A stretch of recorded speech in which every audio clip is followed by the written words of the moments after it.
Ouais, oui, c'est bon. Voilà, là, ça marche. OK, c'est parti. Donc, vas-y, Bijal, je te laisse commencer.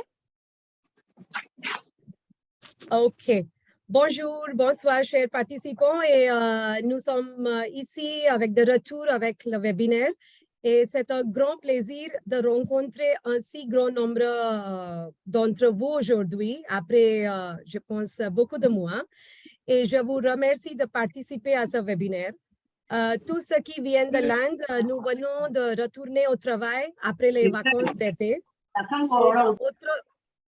En dehors de l'Inde, je pense que vous êtes encore en vacances d'été, mais nous, les apprenants, les enseignants de français, sommes toujours en mode actif et à la recherche de nouvelles idées pour rendre notre processus d'apprentissage intéressant. Et IndoFrench Hub est heureux de présenter le webinaire aujourd'hui avec notre intervenante expert, Elodie Vincent. Elle est toujours prête à adopter de nouvelles stratégies pour améliorer l'apprentissage du français. Et depuis 4 ans, nous avons offert différents cours ensemble. C'est pas s'il vous plaît. Oula, Pramod, il y a du bruit derrière. Merci de vous mettre tous en silencieux. Merci. Oui, je l'ai fait. Je l'ai fait. OK. Je dis, depuis 4 ans, nous avons offert différents cours ensemble et nous annoncerons bientôt de nouveaux cours qui vont commencer en août et en septembre. Et nous vous enverrons une mise à jour par mail et vous pourrez suivre Indo-French Hub sur Instagram ou Elodie, la compte d'Elodie sur Instagram, Your Online French Teacher, pour des mises à jour régulières. Et sans plus attendre, je donne la parole à notre expert, Elodie. À vous, Elodie. Merci, Bijal. Donc, bonjour tout le monde. Donc, alors, pendant ce webinaire, j'aimerais, s'il vous plaît, si c'est possible, que tout le monde se mette en mute parce que des fois, il y a des bruits de arrière-plan et ça va gêner tout le monde. Donc, je vous poserai des questions de temps en temps. OK? Donc, je salue les gens que je connais et que je ne connais pas. Merci d'avoir pris le temps de vous connecter. Et on va commencer tout de suite. OK? Donc, alors évidemment, un webinaire d'1 heure, vraiment, ce n'est pas assez long. Hein. Là, ce n'est pas assez long du tout. Donc, on va faire ce qui est possible. Priya, est-ce que tu peux couper ton micro, s'il te plaît? On va faire ce qui est possible pour tirer profit de cette heure et voir le plus de choses possibles. D'accord? Donc, c'est parti pour la présentation. En avant. Alors, c'est parti. Donc, partager audio aussi, partager. Donc, voilà un magnifique PowerPoint. C'est parti. Donc, ça va marcher. Voilà. Donc, les jeux en classe de FLE pour cours présentiel ou par visioconférence. Donc, comme c'est une seule heure, il va falloir aller très vite, mais aussi, je ne pourrai pas tout dire, hein, évidemment. Donc, tout d'abord, comme Bijal vous l'a fait remarquer, avec Bijal, nous collaborons. OK. Donc, avec un Indo-French Hub, j'ai déjà fait beaucoup de choses, dont l'activité mensuelle débat argumentation, c'est bien pour les C1, C2.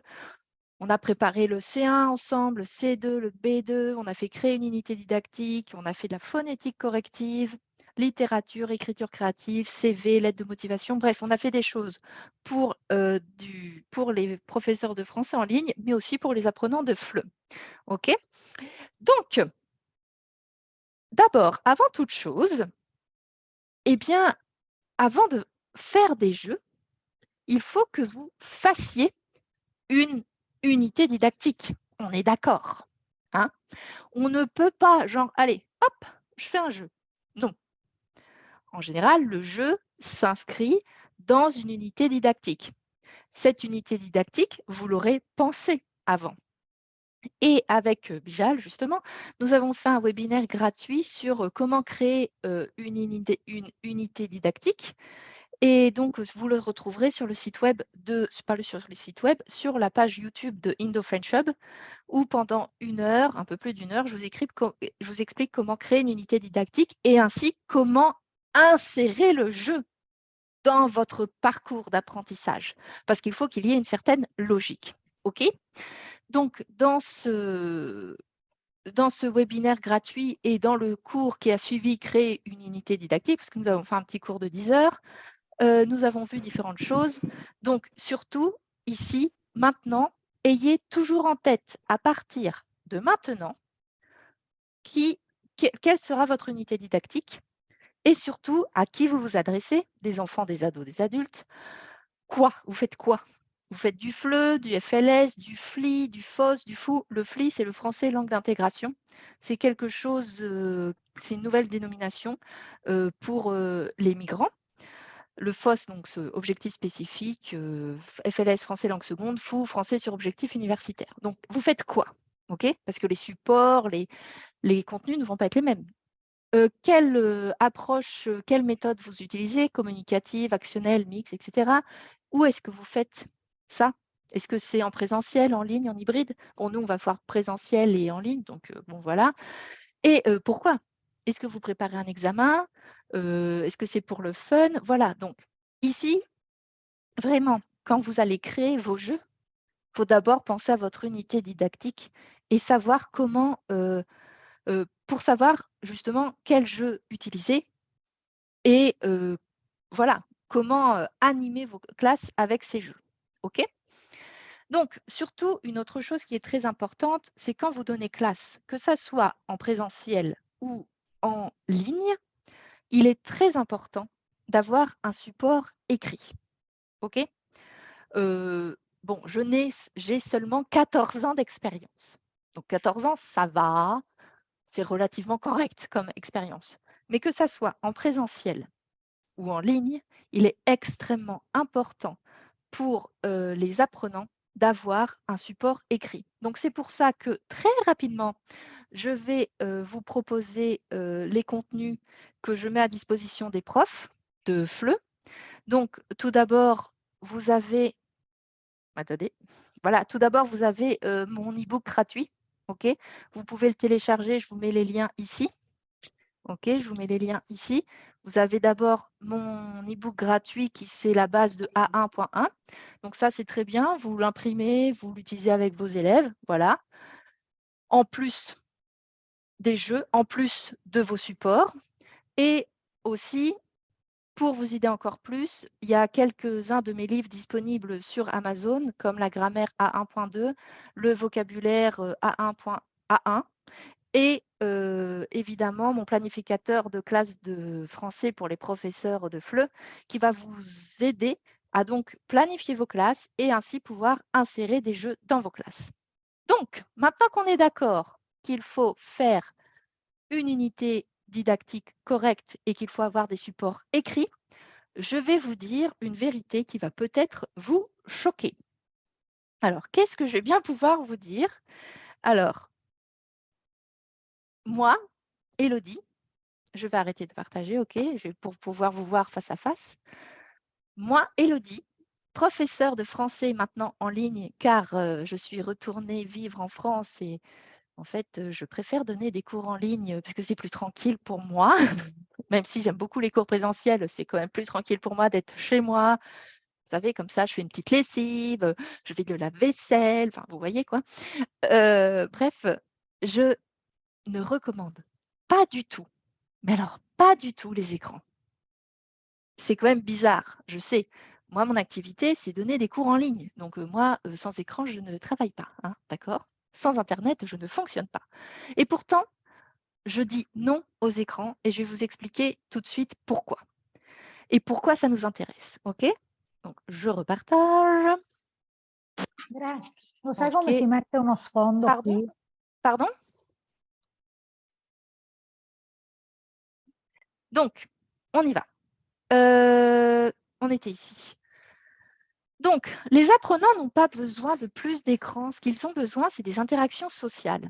Et on le voit même maintenant dans les actualités. La Suède, vous savez que la Suède, c'est un grand pays au niveau de beaucoup de choses, dont l'éducation. Eh bien, la Suède a décidé de revenir en arrière et de ne plus utiliser les écrans. à l'école, dans le sens où, en Suède, ils avaient remplacé tous les livres. Attention, s'il vous plaît, excusez-moi, pas de bruit. Donc, en Suède, ils avaient décidé de remplacer tous les écrans par, pas tous les écrans, tous les livres, tous les manuels scolaires par des écrans, par oui, des écrans, des contenus, des PDF, etc. Et maintenant, ils se sont rendus compte que ça faisait baisser le niveau des élèves. Donc, ils sont vraiment revenus en arrière et ça, c'est quand même quelque chose de très intéressant. Pourquoi ils sont revenus en arrière? Ça fait baisser le niveau des élèves. Mais pourquoi? Eh bien, parce que les élèves, ils ont besoin, les apprenants, ils ont besoin de créer, d'échanger, de communiquer, de partager, de jouer ou encore de s'amuser. Donc, tout ça avec une app ou avec un écran, c'est difficile, même si on peut jouer en ligne. Si on est en classe présentielle ou en classe dans un groupe, autant favoriser les échanges humains. Donc, moi, je dis non aux écrans full-time, tout le temps en classe, et non aux apps en classe synchrone. Qu'est-ce que ça veut dire? Ça veut dire que si vous êtes professeur dans une école et si vous voulez que vos élèves fassent des exercices, vous pouvez de temps en temps utiliser une app. Si vous leur dites à télécharger ça et faites un exercice sur votre téléphone, pourquoi pas? Ça fait une activité un peu différente. Mais n'utilisez pas ça tout le temps à tous les cours en classe synchrone présentielle et encore moins en classe en ligne. En ligne, les élèves, ils ont déjà le problème d'avoir une barrière physique avec l'écran. Alors, si on rajoute encore une app, ça fait encore une autre barrière, une autre chose qui nous empêche d'être en contact avec nos apprenants. Donc, moi, vraiment, je déconseille totalement les apps ou tout ce qui peut être activité sur un écran en classe, parce qu'il faut favoriser les échanges, les interactions sociales entre pairs et avec le professeur. Par contre, oui, pourquoi pas utiliser une app avec autocorrigé lors des devoirs, pourquoi pas. Mais quand les élèves sont en classe, je préfère éviter. OK? Donc, c'est pour ça qu'il est important d'avoir un support papier, OK? Comme je vous l'ai mentionné précédemment. Bien. Mais ce qui est le plus important surtout, c'est bouger. Que ce soit les enfants ou les adultes, le contrôle inhibiteur, les fonctions exécutives sont de moins en moins contrôlées, les fonctions exécutives sont de moins en moins contrôlées et le contrôle inhibiteur, c'est une catastrophe.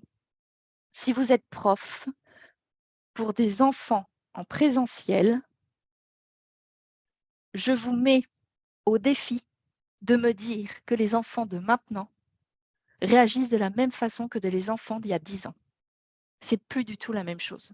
Maintenant, les enfants ont une façon de gérer l'information totalement différente des... Pardon, est-ce que vous pouvez mettre en muet, s'il vous plaît? Donc, les enfants maintenant ont une façon totalement différente de gérer l'information. Quelqu'un veut me dire le contraire, je vous laisse le parler. Mais dites-moi si vous ne voyez pas un changement.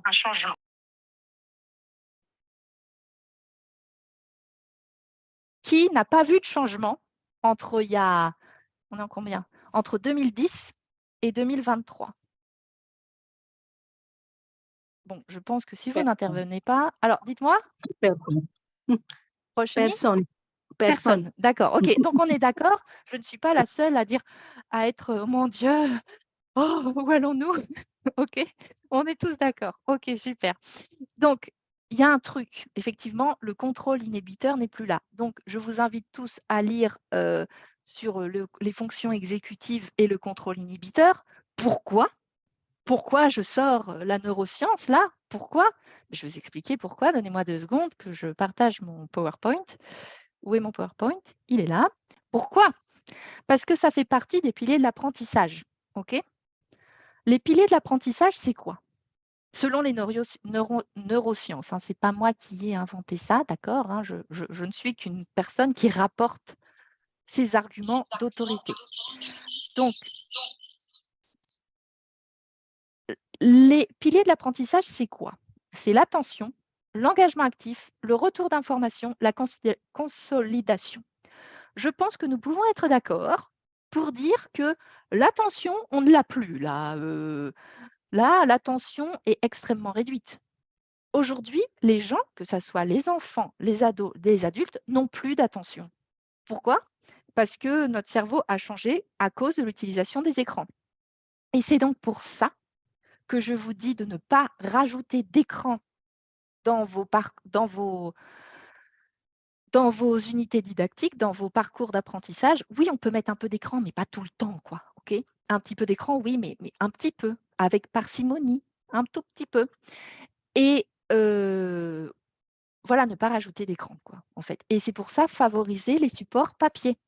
Ok, donc c'est pour ça que je vous ai envoyé les liens vers mon free ebook et puis vers mes livres Amazon pour vous donner des contenus. Donc, voilà où nous en sommes pour parler maintenant des jeux. Nous en sommes là. Nous sommes dans une situation où il faut éviter les écrans. Nous sommes dans une situation où il faut donner des supports papier. Et nous sommes dans une situation où nos apprenants ont vraiment de plus en plus de difficultés à rester concentrés, à avoir un engagement actif, à avoir un retour d'information et une consolidation. OK? On en est là, mais c'est dans le monde entier. OK? Je peux parler à des profs du monde entier, enfin j'ai parlé avec des profs du monde entier, c'est ce qu'ils m'ont dit. Donc, avant d'aller plus loin, est-ce que quelqu'un veut me dire quelque chose? Je suis d'accord avec vous. Je pense que ce n'est pas possible tout à fait, comme enseignant, ce n'est pas possible tout à fait éviter l'écran. Comme enseignant, nous avons besoin de nos laptops et des choses comme ça. Ce n'est pas possible. Mais il faut, au contexte de la classe, je pense que c'est nécessaire de limiter l'utilisation de laptop et l'écran. C'est vrai, il faut essayer de limiter. Exactement. Merci beaucoup, Pramod. Oui, donc voilà, nous, en tant que prof, effectivement, on a besoin de préparer nos classes. Pardon. Donc, nous, en tant que prof, on a besoin d'utiliser nos laptops pour préparer nos cours. On a besoin peut-être de montrer quelque chose sur le tableau blanc interactif, une petite vidéo, une petite chanson, quelque chose de sympa qu'on a trouvé sur YouTube, par exemple. On peut même faire des exercices interactifs sur le tableau interactif, mais moi, je préfère limiter tout ça, dans le sens où il faut qu'on se reconnecte à la concentration. Il faut que les enfants réapprennent, les enfants et même les adultes, réapprennent à se concentrer. OK? Bien. Quelqu'un veut dire autre chose? Non? Ce que tu proposes, c'est le cours hybride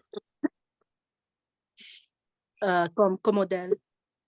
Non, moi, en fait, je propose simplement des idées. Parce qu'on n'a pas le choix hybride, on n'a pas le choix présentiel, on n'a pas le choix en ligne. Enfin, oui, on peut donner le choix, mais moi, je ne dis pas ça, c'est meilleur que ça. Moi, je dis limiter les écrans. Limiter les jeux sur les écrans. Préférer les jeux physiques. OK? C'est ça mon message. OK? Alors, effectivement, sur l'écran, oui, si on fait un cours en ligne, évidemment, le jeu, il va être en ligne, il va être sur l'écran, mais il y a autre chose que de faire des exercices autocorrigés sur des apps en partageant un écran. Ça, c'est l'apprenant qui est déjà dans une situation extrêmement passive ne va pas être beaucoup plus actif. OK? Donc voilà. Si vous n'avez pas d'autres questions, je continue avec ma présentation et je vais vous montrer quelques photos. Quand je donnais des cours... Oui. Je vais poser une petite question. Vas-y, Sandra. Oui, bonjour à tous. En fait, moi, j'enseigne à des adolescents et je trouve ça super difficile, en fait, de le faire lâcher leurs écrans. Et je remarque surtout que la prise de notes, en fait, ils veulent plus écrire à la main. C'est très difficile, en fait, parce qu'ils veulent tout le temps être sur tablette. Et je lutte un peu contre ça, mais je trouve ça super difficile parce qu'ils préfèrent, parce que voilà, ils savent très vite, enfin, ils en profitent, comme tu disais, justement, pour faire autre chose peut-être à côté. Et c'est difficile, je trouve, de le faire lâcher. Mais tout à fait. C'est pour ça que moi, je suis la grande méchante. Et je leur dis, non, non, tu as mon livre, parce que c'est pour ça que j'ai fait mon e-book à la base. Le e-book gratuit, c'est pour ça que je l'ai fait. C'est pour dire, pas d'excuses, tu as un support écrit là, tu le fais. OK? Et c'est pour ça aussi que j'utilise des méthodes de FLE. Et il n'y a pas tout, hein, il y en a plein dans mon armoire là-bas. C'est pour ça que j'utilise des livres aussi, des méthodes de FLE. Et c'est pour ça que j'ai créé mes livres, mon e-book gratuit plus mes autres livres. C'est parce que vraiment, je vois moi, et j'ai vu les autres profs, les profs de mes enfants et les autres profs de FLE, comme nous, qui sont en difficulté pour faire réécrire. Et on sait bien que l'apprentissage, souvent, passe par l'écriture. En tout cas, moi, je dois apprendre en écrivant. D'autres personnes peuvent le faire comme ça, mais moi, je dois écrire. Donc oui, Sandra, ta réflexion est tout à fait légitime. Et je pense que beaucoup de nos amis dans le monde entier ont le même problème, quoi. Le mieux, c'est, vous savez, ces élèves qui sont « Attends, prof, je prends la photo du tableau. » Et comme ça, ils notent pas le cours. Oh mon Dieu. Bon, bref, voilà, j'ai 38 ans et je réagis comme ça. Est-ce que je suis trop âgée, je ne sais pas, mais bon, voilà. Bon, on retourne à notre discussion. Je vais vous présenter quelques matériaux, quelques choses sympas pour créer vos jeux. OK? Parce qu'après tout, on va utiliser des jeux déjà tout faits, d'accord? Mais d'abord, on va quand même réfléchir à comment créer nos propres jeux selon l'âge et selon nos objectifs. OK? Donc, allons-y vers la première partie donc, de ce qu'on peut faire. J'ai 28 diapositives, il faut vraiment que je me dépêche.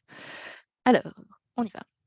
Donc, on était là, les piliers de l'apprentissage, vous pouvez en lire plus dans beaucoup d'endroits. OK? Personnellement, consultez le site d'une femme que j'aime beaucoup. Elle s'appelle Céline Alvarez et elle a écrit des livres sur l'apprentissage très intéressant, mais l'apprentissage en général, hein. Donc, continuons. Alors, pour vos cours présentiels, vous allez devenir des pros du recyclage et du bricolage. OK? Donc, vous allez me dire, mais Élodie, c'est quoi ce bazar? Eh bien, ce bazar a très bien fonctionné. OK? En présentiel, pensez recyclage. OK? Donc là, vous voyez, j'ai des pinces à linge, j'ai des coupelles en aluminium où il y avait des crèmes ou je ne sais pas quoi. Là, il y a mon matériel de couture et du vieux tissu. En fait, là, c'est de la vieille feutrine que j'ai récupérée. Ça, c'est ce qu'il y a dans les œufs Kinder. Ça, ce qu'il y a dans le papier toilette. Ça, c'est du vieux carton. Ça, c'est des vieilles assiettes. Ça, c'est moi qui fais de la couture lamentablement. Ça, c'est ce que j'ai créé.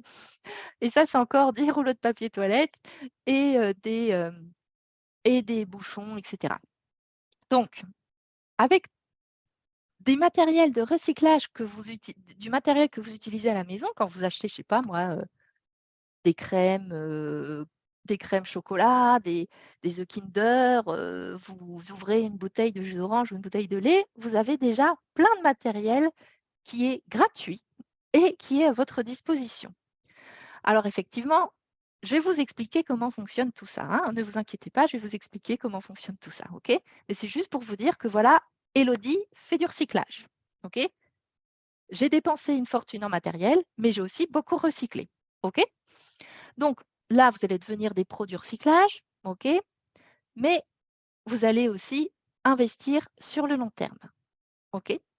Donc investir sur le long terme, donc là, vous avez vu, il y a une magnifique plastifieuse. Vous savez, pour plastifier, pour garder des fiches sur le long terme, des petits bâtonnets comme ça pour faire des panneaux, des lettres et des chiffres en bois, des loupes, des buzzers, plein de jeux de société, un tableau en feutrine, imprimante enveloppe, encore mes buzzers, de la colle et mon fameux tableau en feutrine. Donc tout ce matériel, il a été utilisé en classe présentielle. J'ai encore beaucoup de ce matériel Et une autre partie a été donnée à des collègues quand j'ai déménagé, quand je suis partie d'Espagne et quand je suis revenue ici. OK?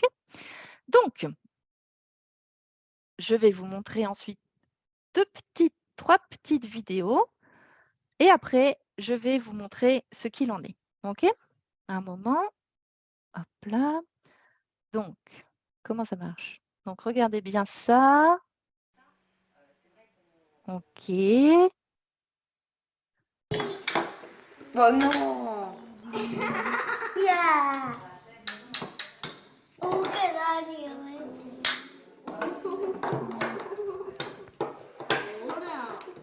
Donc, ça, c'est des cylindres que vous faites tourner. Et là, par exemple, on a... Des tigres. Ici? Ok, et où est-ce que... Ici aussi? Qui c'est qui voit des kangourous? Des kangourous. En Australie, c'est... Vous voyez que... Ah, il y a quelqu'un qui est en train d'écrire. Oui, vous êtes en train de me signaler ça. Oui, je vais vous expliquer ce que c'est un moment. J'arrive. OK? Un moment, j'arrive. Donc, vous avez remarqué donc ça. OK? Bien. Donc, ici, je vais arrêter de partager. Vous allez donc devenir des pros pour créer vos propres jeux. Vous allez, à partir de maintenant, demander à toute votre famille, bon, moi, j'en ai des centaines, hein, OK? Toute votre famille de garder des boîtes et de garder des bouchons. OK? Donc là, mes petits bouchons de lait. Comme vous voyez à l'intérieur, il y a du Blu Tack. Du Blu Tack, vous savez, c'est le truc qui colle là pour coller les posters. OK? Donc évidemment, il faut que ça soit les mêmes. Hein? Ou si vous faites des choses différentes, voilà. OK? Donc ça, vous avez vu sur la vidéo. Pour découper mes contenus, j'ai ça. OK?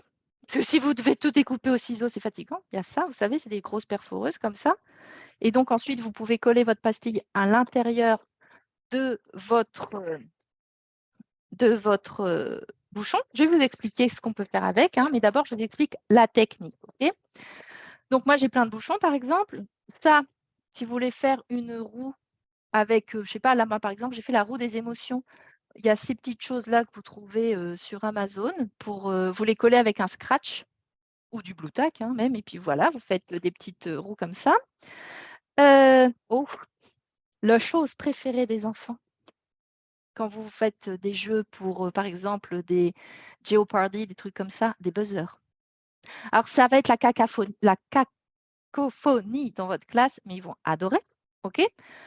Et voilà, ça, c'est les premières choses que je voulais vous montrer. Alors, moi, j'adore les bouchons. Mais j'adore ça.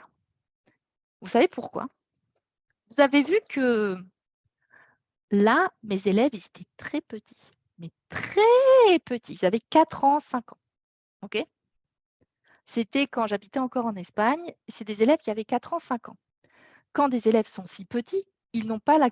Vous savez, les mains, c'est pas... Voilà. Hein, puis même quand on est adulte, les mains, c'est pas facile. Donc, si vous faites un jeu où il y a une manipulation, c'est beaucoup plus facile de mettre un bouchon pour l'enfant et même pour l'adulte de saisir. OK? Donc, les bouchons, vous allez me dire, super Élodie, donc tu nous dis de garder nos bouchons, il faut que ce soit les mêmes bouchons, mais qu'est-ce qu'on va faire avec? Et en plus, tu nous dis d'acheter des grosses, énormes perforeuses comme ça pour ne pas découper avec nos ciseaux là. Bon, qu'est-ce qu'on va faire avec tout ça? Je vais vous expliquer. Et ce sont des activités qui plaisent énormément à chaque fois et qui s'adaptent à tous les âges, à tous les niveaux. Bon, moi, je vous ai montré avec des enfants, évidemment, mais attends, Sourushi, tu peux couper ton micro, s'il te plaît? Tu as une question, Sourushi? Non? Donc, ce sont des activités avec les bouchons qui s'adaptent à tous les âges, à tous les niveaux, mais ça vaut vraiment la peine de produire des activités avec ça. Donc, on en était là avec mes petits. Non, voilà. Donc, pour créer vos cours présentiels, pour créer des cours présentiels fun, on est dans les cours présentiels là évidemment, parce qu'évidemment, tout ce que je vous ai montré, c'est pour des cours présentiels pour le moment. Pour créer des cours présentiels fun, percutants, motivants, une seule règle, passez du temps à préparer des jeux adaptés. vous pouvez effectivement, je vous donnerai à la fin des jeux à acheter directement tout prêt. OK? Mais si vous avez une bonne unité didactique, si vous avez des bons supports écrits, eh bien, vous avez juste ensuite à ajouter des jeux.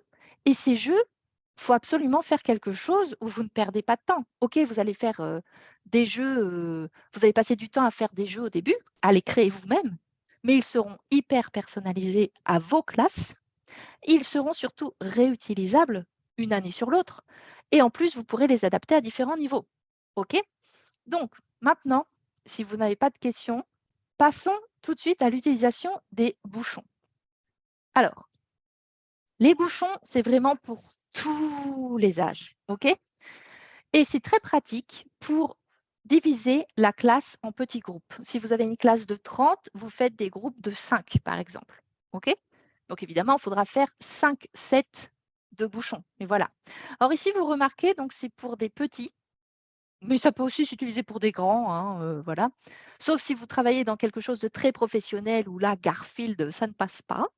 Donc là, il fallait, dans ce jeu, comme vous le voyez, j'avais des bouchons bleus, les mêmes, et des bouchons rouges. Et comme vous le voyez, il fallait associer image et écriture. OK? Vous voyez comment ça marche? Il fallait associer, par exemple, ici, on a le Garfield qui fait… Attendez. Ici, il y a le Garfield qui fait « Je me brosse les dents ». Du coup, il fallait l'associer avec celui-là. Donc, évidemment, vous mettez tout ça à l'envers pour créer, par exemple, des memories, des bingos, des lotos. Et vous pouvez changer ce que vous voulez. Alors, si vous faites un memory, choisissez évidemment le bouchon similaire, parce que normalement, un memory, il faut retrouver où est-ce que c'est placé. Donc, mettez des bouchons similaires ou à la rigueur, faites un tas avec image, un tas avec mots ou définition, etc. Le bingo, ça marche aussi. C'est beaucoup plus facile de piocher des bouchons. OK? Le loto, idem. OK? Vous pouvez aussi mettre des mots. OK? Au lieu de petits dessins, vous faites des mots et plein de petits mots qui font effectivement des phrases et vous faites des phrases à construire. Par exemple, vous pouvez même travailler la conjugaison. Retrouve la conjugaison du verbe parler au présent, par exemple. OK? Ou, comme ici, des associations mots avec images. Et c'est vraiment génial pour faire des brain breaks. Bon, mon accent anglais n'est pas génial. Pour faire des pauses, OK, en passant d'une activité à une autre, c'est vraiment bien pour faire un petit moment jeu de 10 minutes et pour le présenter à vos élèves. Ça change de la routine du cahier, la routine du livre, etc. Et ça permet de mettre en place les objectifs, les compétences visées. Donc ici, vous voyez, ça a été plus pour un public de petits, d'adolescents aussi. Et c'est vrai que j'ai déjà utilisé ça dans des entreprises pour des cours de français professionnels avec des images. J'ai pas utilisé ça avec Garfield, hein, évidemment, j'ai changé. Mais j'ai fait des choses comme ça, par exemple à l'école d'énotourisme, quand on travaillait les cépages ou quand on travaillait l'élaboration du vin, j'avais les étapes en images et j'avais les mots et il fallait les associer. Donc, c'était vraiment sympa, quoi. Et ça s'adapte à tout. Et vous pouvez faire memory, bingo, phrase à construire, conjugaison, association d'images. C'est vraiment super bien pour diviser votre classe en petits groupes, faire un petit moment jeu. Et voilà. Et une fois que vous avez préparé tout ça, ben, ça y est, vous êtes tranquille en fait. Une fois que c'est fait et vous l'avez pour plusieurs années.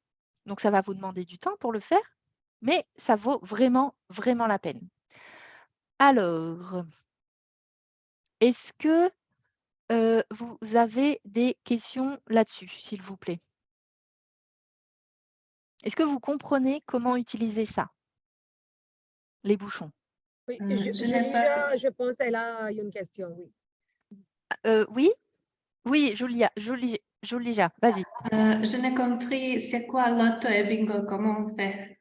Alors, le bingo, tu sais, normalement, tu as une grille avec des numéros et ensuite, tu sais que tu as les numéros dans un petit truc qui tourne et hop, c'est le numéro 22. OK? Bon, là, ce n'est pas la même chose. OK? Tu as tes bouchons, OK? Avec des images, avec des mots, etc. Et toi, maître du bingo ou le maître du bingo du groupe d'élèves, tire un bouchon avec un mot ou une image et celui qui a la même image dans ses bouchons, eh bien, va dire: «Ah, c'est bon, j'ai l'image, donc c'est bon, il peut retourner». OK? Il peut retourner, il peut mettre à l'envers, donc il ne voit plus l'image. Et quand il a une ligne, il dit ligne. OK? Et quand il a tout, il fait bingo. OK?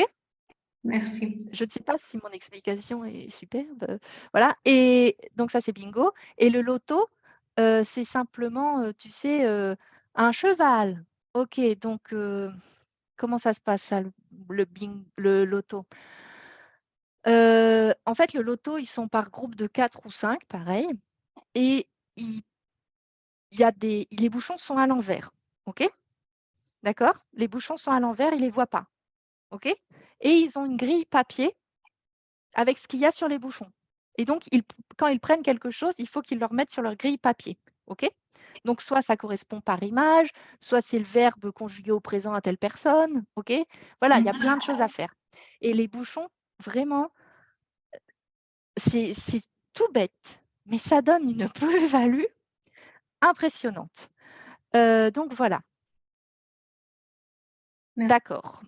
D'autres questions? Non? C'est bon? Ça va? Donc, on continue. OK? Parce que parce que j'ai beaucoup de choses à dire encore. Donc, les bouchons, très bonne idée. Ensuite, qu'est-ce qu'on peut faire avec les plus petits? Il y a quelque chose d'absolument magique, c'est le tableau de feutrine.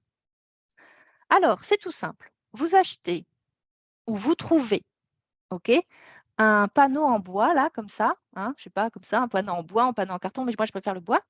Et vous mettez d'un côté de la feutrine blanche, de l'autre côté de la feutrine noire ou bleu marine. OK?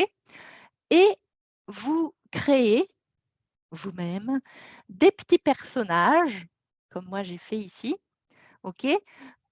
Et vous utilisez ces petits personnages que vous collez au tableau de feutrine, parce qu'en fait, ça se colle tout seul en fait, sur la feutrine, ça se colle tout seul. OK? Pour illustrer vos histoires, pour illustrer vos activités de compréhension ou de production orale. Donc, moi, par exemple, là, vous voyez, j'ai utilisé ça, je lisais une histoire, OK? Donc, c'était un public français langue maternelle, mais scolarisé en espagnol catalan, OK? Donc, bon, moi, c'était plus facile, il parlait déjà un petit peu français, OK? Et donc, pour expliquer l'histoire, j'avais mis donc sur ce tableau de feutrine les différents personnages au fur et à mesure de l'histoire, OK? Et ça permettait aux enfants de visualiser l'histoire, ça permettait de donner quelque chose de matériel par rapport à cette histoire, cette compréhension. Et ensuite, ça leur permettait de les motiver dans l'activité de production orale. Par exemple, l'enfant, l'apprenant prenait le petit personnage et commençait à expliquer des choses sur lui. Donc, ça motivait beaucoup plus la production orale et ça favorisait la compréhension orale ou écrite. Donc, moi, j'ai fait ça pour illustrer des histoires. Et ce tips, cette astuce, m'a été donnée par une professeure des écoles à la retraite au Mexique, que j'ai rencontrée quand j'étais à Barcelone. Alors, je ne sais pas si vous avez ce tips-là, si c'est quelque chose de répandu en Inde, mais elle m'a dit qu'au Mexique, elle avait vu beaucoup de professeurs faire ça. Donc, moi, j'ai trouvé ça une très bonne idée. Et voilà, donc quand vous lisez une histoire au plus petit, préparez vos petits personnages en feutrine et faites-les apparaître sur votre tableau de feutrine. Et ensuite, faites vos apprenants jouer avec eux, parler, interagir avec ces petits personnages que vous avez créés. OK? Donc, c'est pas en soi, c'est pas vraiment un jeu, c'est plus un support visuel, mais ça crée des activités ludiques. OK? Est-ce que vous avez compris l'intérêt du tableau de feutrine? Ça va? Alors, comme je ne vois pas tout le monde, si vous avez une question, n'hésitez pas. Et juste pour information, si vous avez des mamans qui s'ennuient, des mamans qui s'ennuient, des mamies qui s'ennuient, allez, au boulot mamie, au boulot maman, fais-moi des personnages. Voilà, OK? Ou si vous ne savez pas quoi faire, ben voilà. Quelqu'un a une question? Vigie, tu as une question? Oui, Elodie, Swati ici. Ah, Swati, vas-y. Oui, Elodie, vous avez nous expliqué que vous faites deux trucs. Il y a le rouge et le noir ici. Ah non, alors non, tu vois, là, il y a un côté qui est blanc. OK, tu vois, il y a un côté qui est blanc là. OK. Et de l'autre côté, il est bleu. OK. Et comme je voulais faire quelque chose de fancy, j'ai mis un ruban rouge tout autour que j'ai collé. OK? D'accord? D'accord, d'accord. OK? Donc, vraiment, ça, c'est vraiment super pour les petits. Et même pour les personnes qui sont mamies depuis pas longtemps, pour faire des activités ludiques pour leur petit-fils. Hein? Mais ici, vous avez mis les choses en noir, en rouge, en vert. Ça c'est parce que quoi? ce sont les personnages d'un livre.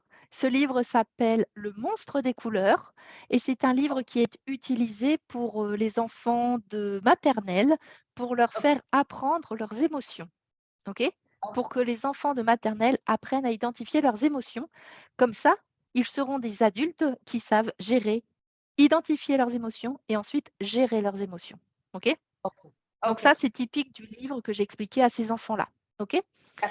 Dernière chose que je voulais vous faire remarquer ici, c'est regarder ma position. OK?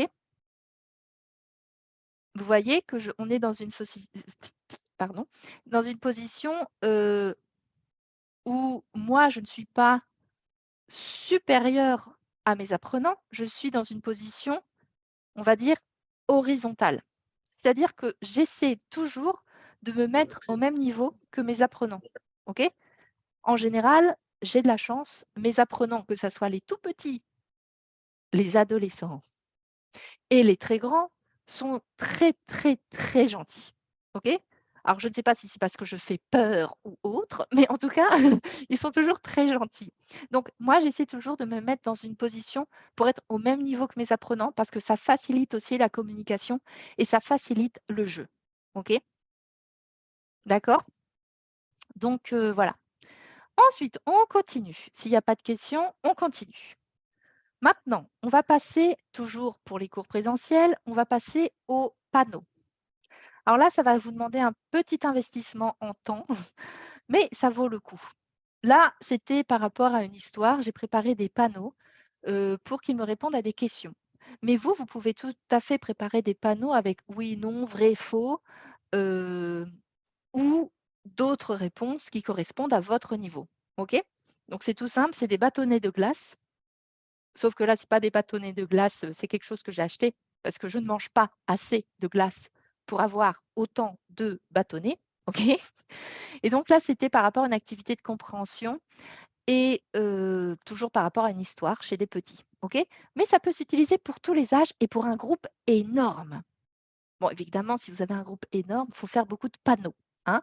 Mais comme ça peut ça vous permet de faire des jeux de compréhension orale ou écrite, de révision de vocabulaire ou travail de la grammaire. Il faut juste sortir le panneau, il faut distribuer les panneaux et chaque élève pourra sortir son panneau pour répondre, etc. Ensuite, ils se regarderont. Ça pourra créer des choses, des situations loufoques, drôles. Donc voilà, ça, ce sont des choses en présentiel que vous pouvez mettre en place. Il y a d'autres choses que je vais vous présenter tout à l'heure, mais surtout, là, je voulais insister sur le DIY, do it yourself, parce que c'est tellement intéressant de fabriquer son matériel, de le recycler, et ça permet vraiment d'adapter à son public et donc de vraiment rendre la classe super intéressante. OK? Donc, les panneaux, je les ai utilisés chez les petits, mais aussi chez les grands, et ça marchait bien. OK? Donc, voilà. Est-ce que vous avez des questions sur les panneaux? Vous voyez comment les utiliser ou pas? Oui? OK. Donc, maintenant, c'était une première partie de bricolage. Donc, on était dans la partie bricolage, recyclage. Maintenant, on va passer à la partie cours en ligne et ensuite, je vous parlerai des jeux que vous pouvez acheter pour avoir tout en main. OK? Mais j'insiste vraiment sur le bricolage parce que c'est vraiment super fun de fabriquer ses propres jeux. On continue. Donc, pour les cours en ligne, bon, déjà, il faut avoir le bon matériel. Hein. Si vous avez un ordinateur qui ne marche pas, si vous avez une caméra qui ne marche pas, si vous avez un headset, un micro-casque qui ne marche pas, ou encore une caméra externe. Souvent, moi, j'utilise une caméra externe comme ce qui est marqué ici. Voilà, vous savez, ça, c'est une caméra externe. Hein, OK? Et si vous n'avez pas le bon logiciel, bah, ça ne marche pas, quoi. Bon, moi, vous le savez, j'utilise Zoom. Je n'utilise pas Google Meet parce que je n'ai pas toutes les fonctions que je veux. Et dans Teams, pareil, je n'ai pas toutes les fonctions que je veux. Donc, je préfère utiliser Zoom parce que c'est beaucoup plus efficace. Ça permet beaucoup plus d'interaction. C'est vraiment beaucoup plus sympa. Et en plus, vous pouvez mettre vos élèves en groupe pour qu'ils travaillent ensemble. Donc, vraiment, voilà. Donc, une fois que vous avez le matériel prérequis et une bonne maîtrise du logiciel, on peut commencer à installer des jeux en classe. Mais je vais vous poser tout de suite une question. Comment faire pour avoir ça en classe? Là, j'ai 8 enfants dans ce groupe. Donc, vous savez, je donne des cours à tous les âges. Comment je fais pour avoir 8 enfants qui écoutent, qui font ce que je dis, qui obéissent et voilà, qui sont contents au final. Enfin, ils n'ont pas l'air malheureux, quoi. Alors, à votre avis, comment on fait pour obtenir ça dans un groupe de petits? Pour les faciles, pour les grands, c'est facile. Les grands, ils sont volontaires. Mais pour les enfants, les ados, c'est un public captif, comment est-ce qu'on obtient ça, à votre avis? Alors là, je vais vous laisser intervenir. Comment on obtient des élèves attentifs, souriants, qui sont motivés? Effectivement, méga interaction, animation.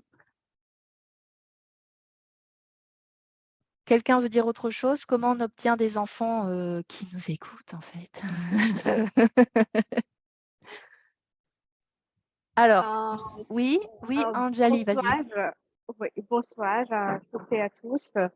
De temps en temps, on peut peut-être poser des questions aux enfants pour nous affirmer qu'ils sont ils sont vraiment attentifs dans notre classe. De temps en temps, peut-être on peut aussi faire des activités comme bouger ici et là, comme sauter dans notre place ou juste regarder au bas, en haut. Oui, faire de EMDR. Oui. OK. Donc peut-être que ça nous toujours aidera à faire attention aux enfants. Oui, alors, effectivement, il faut toujours les impliquer. Surtout, là, on est en ligne. C'est un cours en ligne, comme vous l'avez vu. Donc, il faut vraiment garder vraiment l'attention des enfants. Ce n'est pas facile. Hein. Je vous ai parlé déjà des fonctions exécutives et du contrôle inhibiteur. C'est vraiment dur pour les enfants de rester connectés. Et moi, j'arrive à garder… Bon, des fois, j'ai du mal. Hein. Je ne suis pas superwoman non plus. Hein, OK ? Mais en général, j'arrive à garder les enfants connectés. OK ? Donc, comment ça marche? Eh bien, en fait, tout est lié à mon unité didactique. Tout est lié à comment j'ai créé ma classe. Donc, on en revient au premier point, le deuxième, troisième slide de ce PowerPoint, c'est l'unité didactique. OK? Alors oui, effectivement, j'ai mis des jeux dans mes classes. Mais si ces jeux sont là comme pouf, ça ne sert à rien. Il faut que ça soit dans l'unité didactique. Et donc, comment ça marche? Eh bien, ça marche comme ça. Donc, l'unité didactique, il faut qu'il y ait une structure. Il faut diviser la session en différentes étapes et placer le jeu au moment le plus approprié. L'annoncer en début de cours permet de motiver les apprenants. Donc, par exemple, moi, quand j'ai des groupes d'enfants, d'adultes aussi, mais bon, en général, c'est les enfants qui sont plus difficiles à tenir. Je leur dis, bon, bah, écoutez, les enfants, aujourd'hui, on va faire ça dans le livre, dans tel cahier. L'objectif d'aujourd'hui, c'est ça. Et donc, on va faire ça, ça, un jeu, ça, ça. OK? Donc, ils savent qu'il y a le jeu. Donc, ça veut dire que c'est une récompense, le jeu. Parce qu'ils savent très bien que s'ils ne sont pas sympas, ils n'auront pas le jeu. Hein. Donc, voilà. Parce que Élodie, elle a son plan, il faut qu'elle fasse son plan. OK? Donc, ils sont conscients de ce qui va se passer pendant la classe. Ils savent qu'il y a un jeu. OK? Ensuite, oups, je suis allée trop en avant. Pardon. Ensuite, la clé du succès, c'est adapter les contenus à la saison. Évidemment, quand c'est Noël, on fait un truc sur Noël. Quand c'est Halloween, on fait un truc sur Halloween. Ou des contenus de la méthode utilisée. Donc, quand je vous dis préparez votre unité didactique, vous choisissez quel contenu, si c'est d'une méthode, si c'est votre propre contenu. Et adaptez vos jeux au matériel didactique que vous utilisez comme support. OK? Et enfin, il y a la progression. Donc, ce qui motive, c'est de favoriser les activités de révision ou de mise en pratique des compétences en cours d'acquisition. On ne va pas donner un jeu sur quelque chose qu'ils ne maîtrisent pas. Sinon, ça va totalement les démotiver. Et donc, évidemment, comme on est en classe en ligne, c'est très important d'avoir un bon logiciel comme Zoom et de diviser vos groupes en salles virtuelles.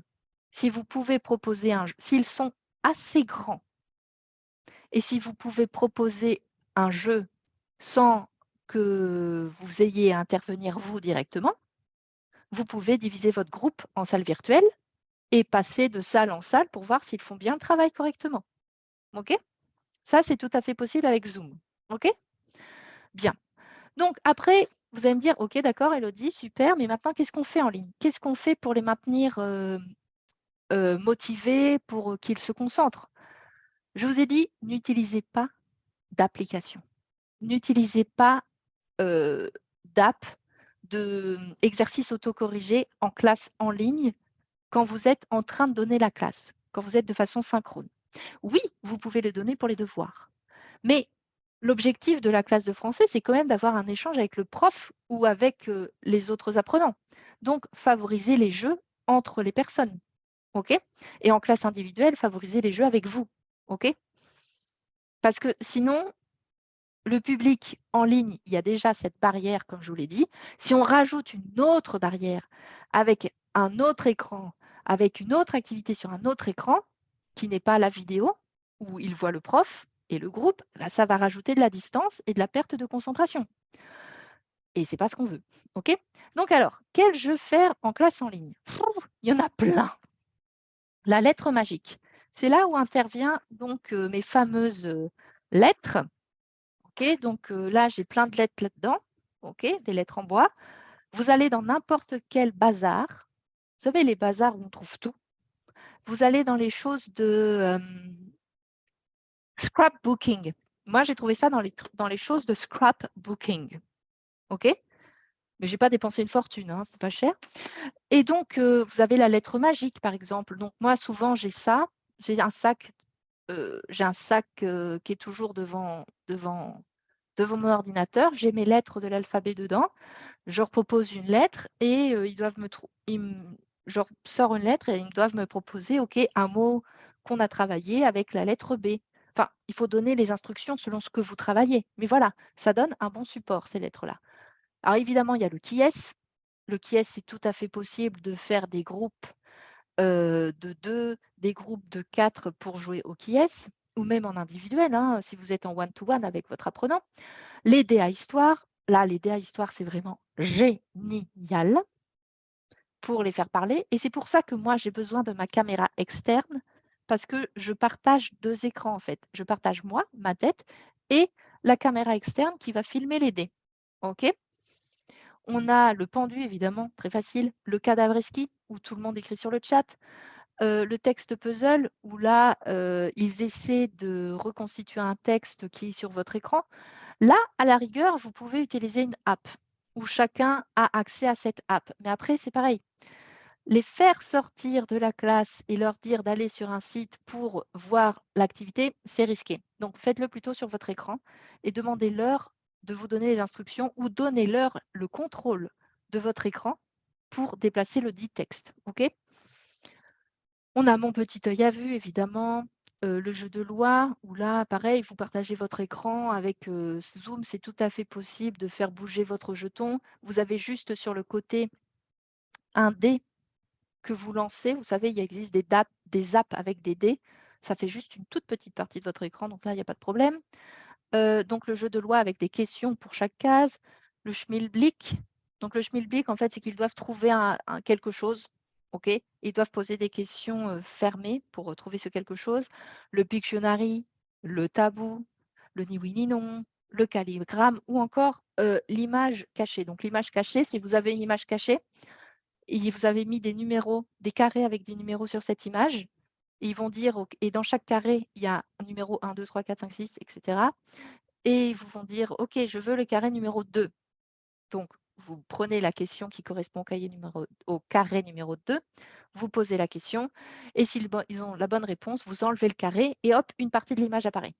Okay, et c'est tout à fait possible de faire ça sur Word ou sous PowerPoint, hein, pas besoin d'aller sur une app. OK, donc, tout ça, ce sont des jeux que vous pouvez mettre en place en classe par visioconférence, mais évidemment, il faut avoir un bon logiciel, et donc c'est pour ça que je vous recommande Zoom, la version payante évidemment, parce que sinon vous devez faire des cours de 45 minutes avec maximum 2 personnes ou 3, je ne sais plus, donc voilà. Bien, et enfin, si vous voulez générer des jeux pour qu'ils fassent des jeux écrits, parce que ça c'est plus quand même l'oral ou le dessin, si vous voulez faire des jeux écrits, je vous conseille 2 sites absolument formidables et gratuits qui s'appellent Puzzle Maker et altastic.com. Donc, qu'est-ce que c'est que ça? Puzzle Maker, c'est américain et vous pouvez faire tout ce que vous voulez. Mais il y a plein de choses. Vous pouvez faire des mots mêlés, vous pouvez faire des mots croisés, c'est ça, des mots croisés. Vous pouvez faire des mots écrits à l'envers, des messages secrets. Enfin, allez découvrir ça. Et ça, c'est vraiment super pour créer des jeux d'équipe ou des jeux en classe individuelle aussi. OK, donc, allez sur ces 2 sites-là, Puzzle Maker et l'autre d'avant qui est Altastic. Altastic. Je vous laisse noter ça. OK?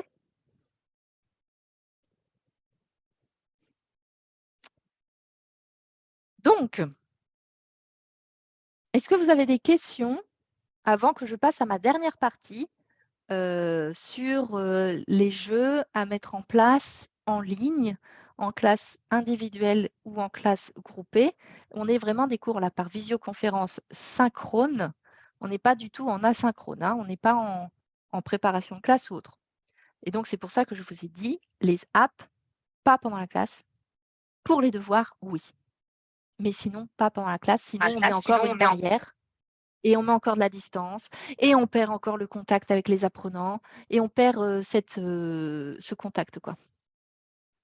Alors, oui, je vais partager le site web. Attends 2 secondes. Oupsie, attends. Je vais arrêter de partager et je vais vous envoyer le lien vers les sites web. Ça va être plus facile, hein, parce que sinon, je ne vais pas y arriver. Alors, c'est ici. Un moment, s'il vous plaît. Donc, voilà. Alors, effectivement, vous allez dire, d'accord, Elodie, bon, bah là, tu nous proposes des trucs, mais bon, hein, c'est du temps. Eh bien oui, c'est du temps. Mais maintenant, je vais vous donner… Qu'est-ce qu'il m'a envoyé? Bon, je ne sais pas, j'ai envoyé un truc là. Hein? Ok, je vous ai envoyé le lien là, les liens, d'accord? Donc, maintenant, il est 17h35, il faut que je me dépêche. Ça fait un peu plus d'1 heure là. Donc, continuons maintenant vers les jeux tout prêts. où là, vous pouvez juste acheter et vous les utilisez dans votre, dans votre classe sans problème. OK? Donc, donnez-moi juste 2 secondes. Ça, c'est bon. Alors, attendez. Hop, c'est pas bon. Je suis là. Un moment, s'il vous plaît. Partager. Partager ça. Partager. OK, donc on était là. Superbe. OK. Donc, c'est bon, ça partage? Oui, c'est bon. OK, donc on était là. Bien. Maintenant, si je dois résumer à 3 choses à avoir. 3 choses indispensables à avoir pour les classes, pour les jeux de français, que ce soit pour les classes en présentiel ou pour les classes en ligne, ce serait ça. Le bingo. OK, alors là, ça cartonne tout le temps le bingo pour réviser les chiffres, les nombres. Vous pouvez créer aussi vos propres bingos avec donc, les bouchons, comme je vous ai dit. Vous pouvez aussi acheter les lettres et les chiffres en bois, vraiment surtout les lettres en bois. On peut faire tellement de choses avec ces lettres en bois. Et moi, j'aime bien aussi, c'est les fausses pièces de monnaie et les faux billets pour tout ce qui est activité de production orale pour préparer les examens. Vous savez que quand vous préparez le DELF A1, DELF A2, vos apprenants doivent échanger de l'argent, doivent acheter quelque chose. Donc voilà, c'est toujours sympa pour faire des petits jeux avec vos productions orales. Mise en scène. OK? Donc, maintenant, la liste que vous allez faire au Père Noël. Et attention, la liste au Père Noël. Prévenez le Père Noël parce que là, il va faire travailler ses lutins très, très fort. Votre liste au Père Noël, c'est ça. C'est la collection de jeux Arithma. Donc, ceux qui me connaissent, vous savez que j'utilise ces petites boîtes. Vous savez, là, ces petites boîtes en... Elle est où? Ah, ces petites boîtes en fer. OK? Et les jeux Arithma, c'est absolument génialissime. Il y a des jeux de vocabulaire, il y a des jeux de compréhension. Vous pouvez les utiliser dès le niveau A1. Je ne peux pas tous vous les présenter là parce qu'il y en a énormément, mais c'est des jeux qui sont tout prêts en fait. Donc, vous n'avez pas à laver des bouchons, collecter les bouchons, laver des bouchons, imprimer des choses, etc. Tout est prêt. Okay, donc, les jeux Arithma comme le Vocadingo qui est ici, c'est pour faire des anagrammes. Le Modingo ou encore le Conjudingo ou autres sont vraiment, ou Syladingo sont vraiment superbes. Vraiment, très, très bien. Ensuite, tous les dés à histoire possibles, que ça soit les dés à histoire basiques ou le jeu J'ai adopté un dragon. Le jeu J'ai adopté un dragon est absolument génial. C'est des dés à histoire, mais vraiment spécifiques, où vous achetez simplement une boîte à dés à histoire pour faire parler vos apprenants. L'utilisation de chaque jeu, je ne peux pas vous la donner maintenant parce que je n'ai pas le temps. OK, mais j'en ai parlé dans certains articles de blog et l'utilisation spécifique de chaque jeu pourra venir lors de la formation que je ferai plus en détail, mais là, en 1 heure, je n'ai pas le temps. OK. Ensuite, les boîtes de jeux Montessori. Étant donné que j'ai donné des cours présentiels à des petits, j'ai acheté énormément de boîtes de jeux de Montessori, par exemple les boîtes de jeux des drapeaux, pour faire travailler drapeaux et prépositions de pays. Très bien, très intéressant comme jeu. Il y a la boîte de jeu des animaux, la boîte de jeu différents types d'animaux. Enfin, vraiment, il y a plein de choses en boîte de jeu Montessori. Et enfin, tout ce qu'il y a comme bingo, loto, memory, jeux de cartes. Il y a des jeux de cartes, par exemple, cartes à toto spécialisées en conjugaison. Tous les jeux de cartes que vous pouvez trouver pour les petits francophones peuvent s'adapter à vos classes, à vous, de français. OK? Donc oui, ça fait un investissement de malade. Hein. Moi, ça fait 14 ans que j'achète tout le temps des jeux. OK? Même si je ne donne plus de cours en présentiel, sauf pour les séjours immersifs, quand les gens viennent au château prendre des cours, enfin, pas loin de chez moi, OK, j'organise des séjours immersifs, je peux utiliser une grande partie des jeux ici en classe en ligne. D'accord? Et donc, ça vraiment, ça booste les classes et tout ça, c'est super sympa. OK? Donc, voilà. Maintenant, en conclusion, moi, je vous dirais, il faut s'amuser à créer les jeux. Hein, vraiment, il faut vraiment que vous vous amusiez à créer les jeux. Et puis, évidemment, il faut que cet amusement passe à vos apprenants. Respectez le travail des autres. S'il y a des gens qui ont créé des jeux et que vous les téléchargez, notifiez ces gens. OK ? Prenez le temps d'être créatif. Si vous décidez de faire vos propres jeux avec les bouchons, avec les rouleaux de papier toilette, avec je ne sais pas quoi, soyez créatif. Prenez du temps. OK ? Faites les choses bien parce que vous allez les réutiliser sur le long terme, tous ces jeux. Et surtout, je le répète, sortez du cadre numérique, s'il vous plaît. Pas d'écran en plus. OK ? Donc voilà, pas d'écran en plus en classe synchrone. Pour les devoirs, sans doute, mais pas pendant la classe synchrone, que ce soit donc présentiel ou en ligne. Donc voilà, c'est tout. Je voudrais vous remercier pour votre participation. Et maintenant, je vais faire un tour rapide des questions. Voilà. Alors, est-ce qu'il y a des questions? Est-ce que c'était trop intense et trop court? Je pense, oui, ça je sais. Mais c'est un sujet tellement vaste, on pourrait faire un programme très étendu là-dessus, mais extrêmement étendu. Donc, c'est quelque chose là qu'on va bientôt faire. Donc, voilà. Dites-moi si vous avez des questions spécifiques. Oui. J'ai une question. Vous avez nous montré le coffre de Montessori où tous des drapeaux et les choses comme ça, des drapeaux, les animaux. On peut aussi les utiliser pour les étudiants de 1-1 et A2, n'est-ce pas? Oui. Justement, moi, les drapeaux, si vous avez des étudiants qui aiment bien la géographie, ben, Oui. vous faites un jeu. Vous dites, ah, c'est le drapeau de quoi? Donc, ils vont le dire dans la langue de scolarisation, certainement. USA, India, OK? Oui, mais c'est comment en français? Ah, ben, on apprend le mot en français. Et ensuite, c'est quoi la préposition? C'est O, en, A, O, A, U, X. Voilà, OK? Et donc, en plus, ce jeu, il est chouette parce que vous avez un map monde avec des trous et vous devez placer le tableau, le drapeau dans le trou qui correspond. Donc, c'est pluricompétences. Vous faites de la géographie et vous faites du français. OK? Donc, c'est très intéressant. Et les choses comme ça, on peut les acheter en Amazon en Inde? Alors, moi, je n'habite pas en Inde, donc je ne sais pas si c'est disponible en Inde. Moi, quand j'étais en Espagne, j'achetais tout en Espagne sur Internet, évidemment. Donc, si je peux vous recommander quelque chose, c'est si vous prévoyez un voyage en Europe, faites une commande, faites-la livrer dans votre logement ou chez un ami en Europe, et voilà. Parce que vous savez qu'il y a les droits de douane en Inde, ça va vous coûter beaucoup plus cher. Mais si vous prévoyez un voyage en Europe, soit… Oui, je vais voyager en Europe bientôt. Donc, soit tu vas passer toute une journée à faire des librairies et acheter tout ce que tu veux, soit tu fixes déjà quelque chose, ce que tu veux, et tu commandes, comme ça, tu ne perds pas toute une journée à faire différentes librairies. Voilà. Ou même supermarché. Il y a des jeux qu'on trouve dans les supermarchés, par exemple. Les cartes à Toto, pour la conjugaison, moi, j'ai trouvé ça au supermarché. D'accord. OK, merci. Alors,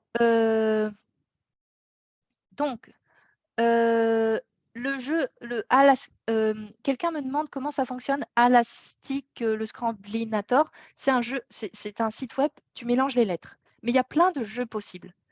Là, je n'ai pas le temps, parce qu'en fait, j'ai une classe après, de vous expliquer. OK? Mais regarde, c'est vraiment intuitif. Tu vas vraiment réussir à trouver comment ça marche. C'est facile. T'inquiète pas, c'est facile. Si j'ai réussi, tu vas y arriver. Quoi d'autre? D'autres questions? Non? Tout le monde est convaincu qu'il faut garder ses bouchons maintenant? Faire travailler tout le monde pour faire des figurines en feutrine pour les plus petits? Voilà. Bah alors, si vous n'avez pas d'autres questions, je vais laisser le dernier mot à Vijal. Merci à tous. Merci, Elodie. Et merci à tous et à toutes de participer à ce webinaire. Et peut-être bientôt, on va organiser un atelier de 5 heures ou 10 heures de comment utiliser les jeux dans la classe de FLE. Et suivez notre compte d'Instagram Indo-French Hub et Your Online French Teacher et nos emails pour obtenir tous les mises à jour. Et au cas où vous recherchiez un cours, vous pouvez nous écrire. Et bientôt, on va commencer avec les cours de DELF et DALF et cours de conversation et de littérature et écriture créative au mois d'août et septembre. Alors, merci tout le monde. Oui, Elodie. Et le cours de débat, n'oublie pas. Ah oui. L'activité mensuelle de débat. Oui, et c'est déjà, ça fait maintenant 6 mois, on a organisé le cours de débat et argumentation chaque mois et ça va continuer et on va vous envoyer le mail à propos de tous les programmes qu'on va annoncer bientôt. Merci et bonne soirée à tout le monde. J'ai une question, est-ce que je peux interrompre? Oui, j'ai une question. Bonjour Elodie, je voulais savoir un peu plus sur les cours de débat et argumentation. Et parce que j'ai pas beaucoup de temps d'assister des cours réguliers. Alors, donc, je t'interromps tout de suite, Rouchi, excuse-moi, je t'interromps tout de suite. Bijal va te donner toute l'information, donc contacte Bijal, elle va tout te donner comme information. Ok, d'accord.